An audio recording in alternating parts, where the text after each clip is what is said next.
Ladies and gentlemen, boys and girls, thank you so much for your tolerance, your patience. We have a great man with us tonight, Tom Satterly. He spent 25 years in the U.S. military, a member of Delta Force, one of the most secretive organizations in the U.S. military.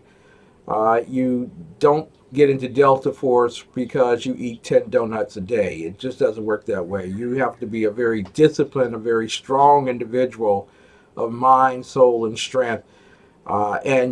Those individuals represent this nation quite well on and off the battlefield. We have with us tonight Sergeant Major Tom Satterly. Good evening, sir. Thank you so much for your patience with us this particular evening. Good evening, and thank you. By the way, I love donuts. Thank you. Listen, I'll eat all the donuts. see, I should have put some in the green room for you. You've written a book called All Secure, a special operations soldiers fight to survive on the battlefield in the home front. But before we actually get into the book, I want to ask you about All Secure Foundation. How did you come about the organization of that? What was the motivation for doing so? The motivation was mostly my wife pushing me to both do the book and start a nonprofit because she had so much trouble, one, with me, and then two, getting me help, that we started off as a resource library and we grew into helping the couples because when you help one person and the other person still needs help, the foundation is not as strong. So we work on the entire foundation. Wow. So, how long has the organization been in operation? We started a little over 2 years ago, 2.5 years ago. My wife grinding away, figuring out how to do it while I still work to make money. Yep. And then once we got to a point where we could both go full time on it, and we had donors and we had our plan down and everything was a set. That was last year, and now this year we're running probably 8 retreats with other instructional areas for the active duty military. Wow. You are a legend in the U.S. military, but no one in the U.S. military ever wants to admit that they are a legend. They're all very humble individuals, but at least to the outside world. That what y'all do on the inside is another thing. But did you always want to be a part of the U.S. military? Was that one of the things that you were driven for since birth, kind of, sort of? That would be a lot better story, but it wasn't. A friend of mine joined the military right out of high school, and I continued to try to go to college and work and spend my parents' money. And when he came back, we were we were on our way to a John Cougar concert in the middle of Indiana, and he was telling me how great basic training was in AIT. He was on his way to Germany for 2 years and how wonderful it was. And by the time we got to Indianapolis, before the concert, I decided to join the military for 4 years with the idea of getting college money Yeah. and getting out. And then at some point along the way, I blinked, and 25 years later, I decided I had to get out. But I wish it was a better story, but I just kind of stumbled onto everything as I went, and I found something better, and I found something better, and I kept going and going. I was very blessed and lucky to be surrounded by the people I was around. So my career just kind of unfolded in front of me as I stumbled down that path of life. Exactly. Sergeant Major, there's a long way between enlistment and Sergeant Major. A whole lot of things that you had to go through to get from enlistee to being a part of Delta Force. Were you, when you started with the U.S. military, were those around you saying, that guy's got it? He's got that it to be part of Delta Force? Absolutely not. I was all the jokes, the guy that always had a smart answer to everything and never took anything serious. But I was very into what I did. And now that I look back and people have seen what I've done, who they didn't know what I did for all those years when I disappeared from Germany and all the other places that I've been. Now they're looking back after the book came out and they're like, "Oh, you went there? Oh, we always knew you would be that guy. We always knew you were motivated." I'm like, "Oh, you did really?" Because I didn't know the whole time. In terms of your career in the U.S. military, a lot of people believe this is the story that we get. You're going to get money. You're going to go into the military. You're going to have a great career. You're going to come back. You're not going to have any issues. You're not going to have any problems. You're going to fit right back into society. 25 years in, how did your life progress during those particular 25 years? Did you feel the perfection that was promised to you by the videos, or did you experience some things that were a little bit more difficult that were not explained? Yeah, that's what they call marketing and recruitment. And it always looks a lot better. You know, you order that meal at McDonald's and it doesn't quite look like the picture, and you're like, hey, well, I want that burger. Yeah. Yeah, it destroyed me. I never felt good enough on any day. I never felt like Wow. I belonged where I was. And I found out that most people I work with felt the same way later in life. But every one of us struggled to be better, so we didn't get kicked out or replaced by a younger guy. We always had to keep up with the guy to your left and right. It's like being on a pro football team. You can't slack off or they're going to pull you. So nobody feels good enough. Everybody strives to be better. And while that's a tool to do well, it also destroys you along the way. In the sense of destruction, I want to talk with you about the physical destruction first.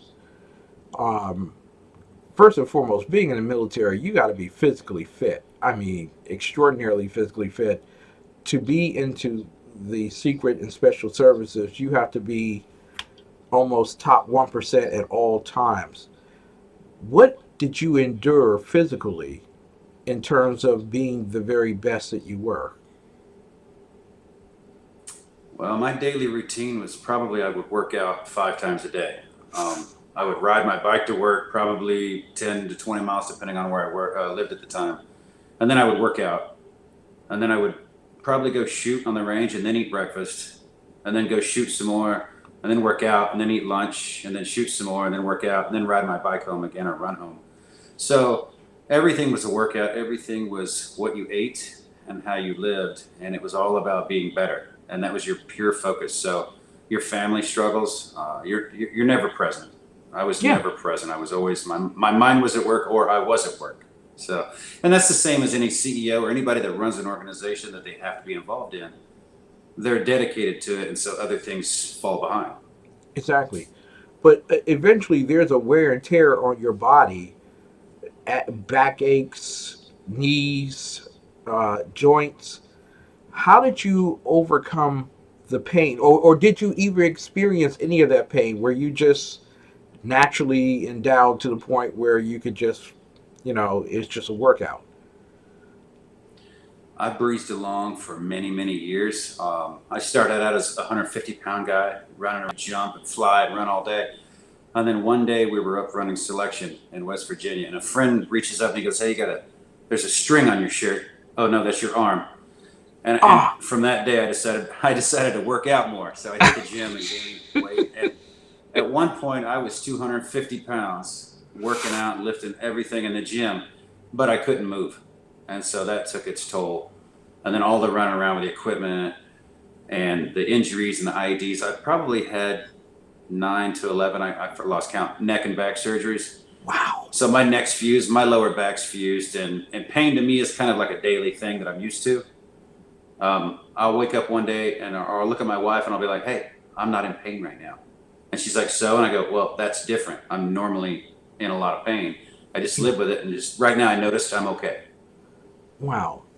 And with your family that you speak of, when you are home, um, how do you check in with them, if you can at all? How do they see you? Do they see you as dad, or do they see you as military machine? That you're part of this particular group. They have no idea what I did. Wow. Kids are in their world. I have a 20-year-old son who was in the military and he's out now.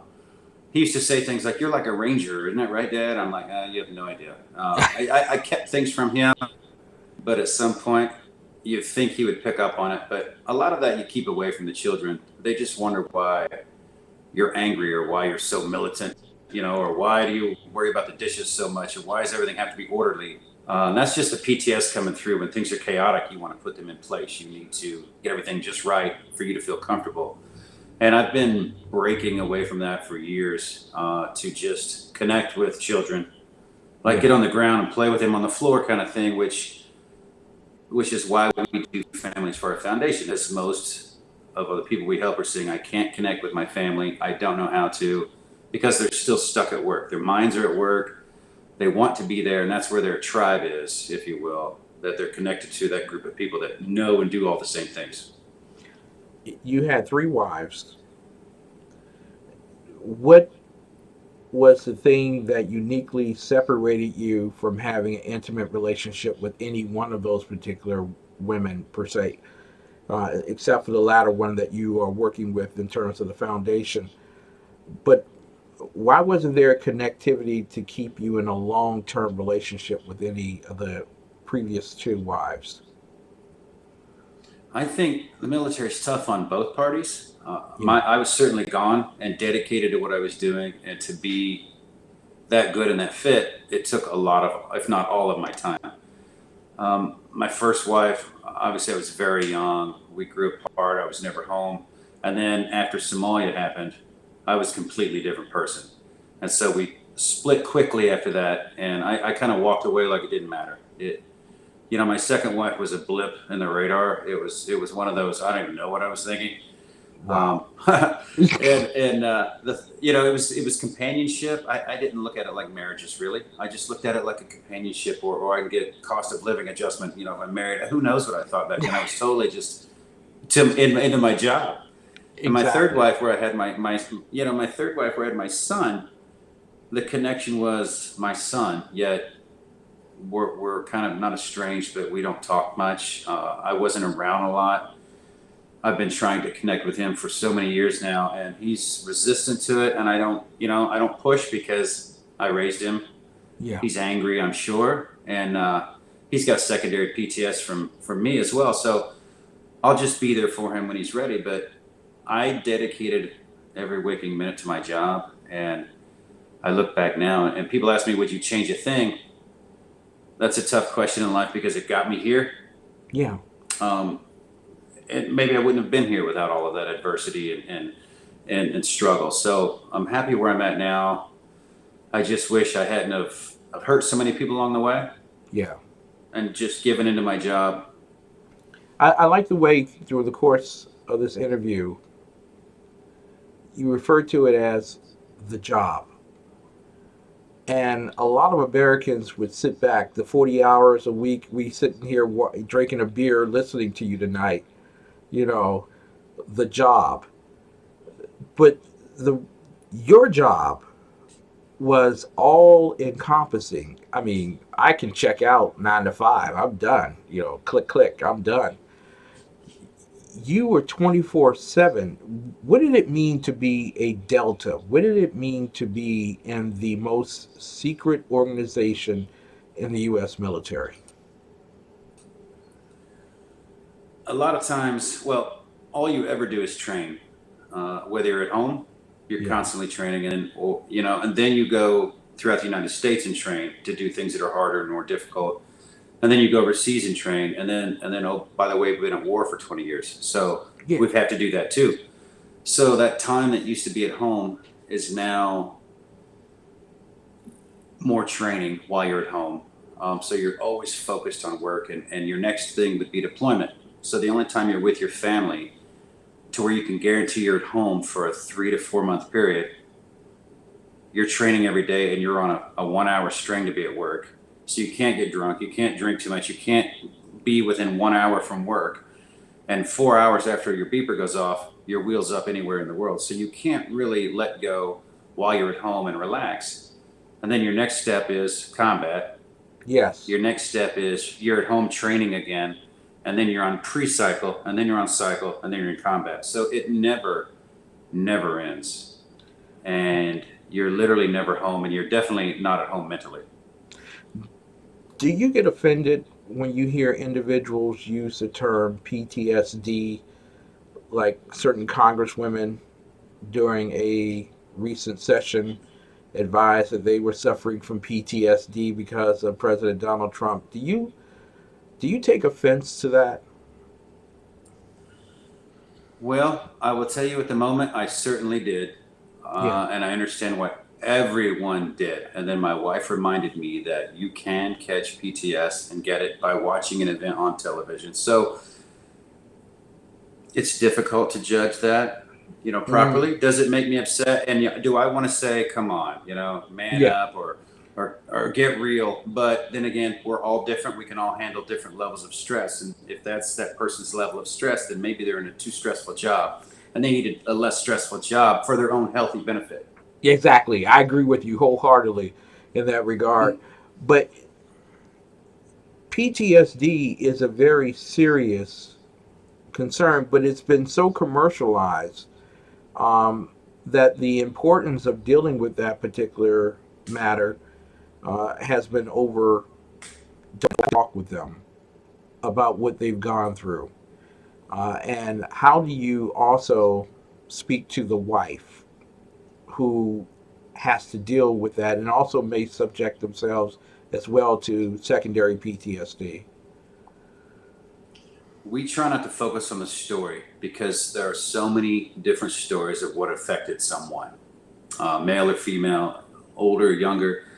Those are just the stories, and people like to hear those. Yeah, However, we focus on how do you feel now? How does it make you feel now? Because that is where everyone is so similar. No matter what story or what level of story and how gruesome it was or it wasn't, your symptoms are what are so similar. Your anger, your aggression at home, your reclusement into your home, and you don't want to go out into public, and then you feel worthless, and then you get to the point of possible suicide down the road. But we focus on the symptoms because people think it's really the trauma of war, and it is for some, but it's more so our society and how we are not in a tribal society anymore to where we welcome people home. yeah, People that go to combat feel part of something. They're in a group. They're in a group surrounded by like-minded individuals, and they're actually, studies have shown they're more comfortable with that. So many people say, "I want to go back. I miss it." Well, they do. They don't miss the gory, gruesome loss of life. They miss the camaraderie and the tribe mentality. So when we come to this society in America, we're so decentralized, we're so individualized that we start to suffer more because we miss that group idea. Less evolved cultures have less problems with this and suicide because they go back straight to work, providing for the tribe, if you will, doing their job. When we come back here, we've made it to where everyone has PTSD, and oh, by the way, here's money for it. And so we have a lot of false cases as well, which really yeah. makes it hard for the ones that really have it to be taken serious. You served over 25 years, and we thank God for your service to our country. You and your family's service to our country. Most times people only say you, but it's you and your family that gave up 25 years of their life for the betterment of this country. There are those who will be interested in reading your book, and we will be interested in you coming back, hopefully next month, when people have purchased the book, had an opportunity to read it. All secure, a special operations soldiers fight to survive on the battlefield in the home front. I want to ask you quickly here. You mentioned that there's always someone coming behind you for your job, and the fear of losing the job because the job makes you. Um, does the family fear that as well? Do they fear what you fear because you just might lose the only thing they know about you? That's a good question. That hasn't come up. It's a lot of it has come up with a lot of the hardened, tough military spouses. Yeah, There's some tough individuals, and a lot of them covered up with jokes. I've got a honeydew list. When he gets home, he's going to knock this out, this out, this out. But they really don't consider the fact that you haven't been connected in years, and now he or she's about to be home all the time, and neither of you know what to do with each other. So unless you plan on dating again and reconnecting again and changing, you're going to be two strangers and you Mm-hmm. won't know what to do. So that's why we focus on reconnection and getting to know each other. And let's do date night and let's talk about it. And here's ways to communicate again, because they've lost it. But they think they want them home, and then they turn around. When are you leaving again? Yeah, when you That joke. When's your next deployment? time to go. Yep. Got to Yep. ask you here also. Many people think of you as a legend. Is it difficult for you to connect with individuals who might consider themselves an ordinary soldier, ordinary airman, ordinary guardsman, marine, and when they compare themselves to you? I stop people when they cut themselves off the knee. I hear it so much. We Yeah, talk to first responders. We talk to anybody really. We focus on special operations because that's my world, yeah, and well, we don't have enough money to help everybody, so we start with what we know. But I tell people, because we turn no one away, and they're like, my story's not like yours. I don't have yeah, PTS like you, and I go, stop right there. You don't know. Don't cut yourself off. You're just as important as anyone else. And it is a team that gets things done. I couldn't run around the world by myself, and neither could anyone else getting stuff done without a complete team of people that do jobs I don't want to do or can't do.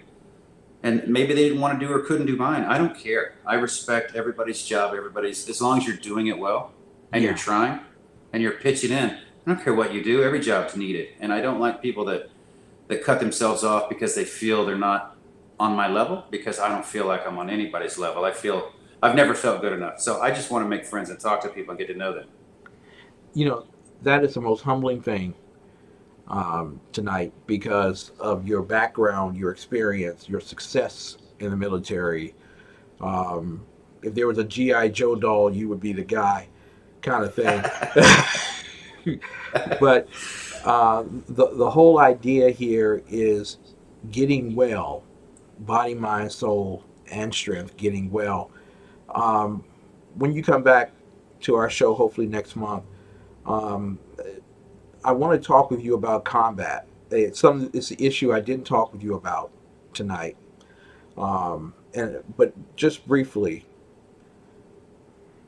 does the average American know what it's like for you to see your brother fall to the ground? No, not at all. I would say through all my studies and research, the most gruesome act is rape. Yeah, Second to that is watching someone fall in combat, or even third would be watching civilians or even the enemy fall in combat, because it's not natural. And though at the time it's muscle memory and you do it because you're trained, you still think about it later, and it comes back to you at some point. You took a human life or multiple human lives. So I don't think people can comprehend it because, well, hopefully they never can. I don't yeah, want them to have to do that, but yeah, it's horrible, and I don't even. It's like I can't watch Black Hawk Down. yeah, I can't. I break down. I had to walk out of a lot of military movies where the scenes get too real, and they're glorified, and they're movies. They're supposed to be exciting and not. You shouldn't leave crying and miserable and hate yourself. But some of those get too real for me that I can't handle it, and I don't think you can understand it unless you've had to go through it, or you're so close to someone who has to have that empathy and compassion and feel it. yeah. Because one of the points I wanted to make, and I want to thank you so much for being with us tonight, Tom, um, is the whole idea that there are those individuals out there that merely, sometimes it's better just to shut up and hug somebody than to say something. Uh, but there's always that person who, I know what you've been through, I know what you're going through, and you really don't. You got to actually walk in that person's shoes. Thank you, Tom Satterly, for being with us tonight. The name of your book again is? All secure. There you go. All Secure Foundation, ladies and gentlemen. Make sure that you go to Twitter tonight at All Secure Vets. Go there, follow it there. You can also go to Facebook, All Secure Foundation. God bless you, and thank you so much for being with us tonight, sir. Thank you very much. You have a good evening. You too. Ladies and gentlemen, none other than Tom Satterly. Yes, the legendary Tom Satterly, but human nonetheless. We'll be right back with more of the best right after these messages.